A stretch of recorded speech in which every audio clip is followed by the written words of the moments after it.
This dance is Louisiana Swing, choreographed by Kate Sala and Robbie McGowan Hickey. It's a 32 count, 4 line dance. Section 1, starting with the right foot, walk forward. Right, left, forward mambo, hitch back, coaster, cross. Section 2, sway right, left, chassé quarter turn right, step forward, pivot a 3/4 turn right, sway left, right. Section 3, chassé a quarter turn left, roll forward, recover, 2 sailor steps, travelling back, right sailor, left sailor. Last section. Cross behind, unwind a half turn right, side rock, recover, behind, side, cross, side, behind, side, forward.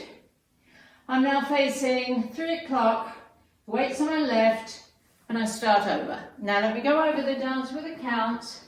5, 6, 7, 8. 1, 2, 3 and 4 and 5 and 6, 7 and 8. 1, 2, 3 and 4, 5, 6, 7, 8. 1 and 2, 3, 4, 5 and 6, 7 and 8. 1, 2, 3, 4, 5 and 6 and 7 and 8.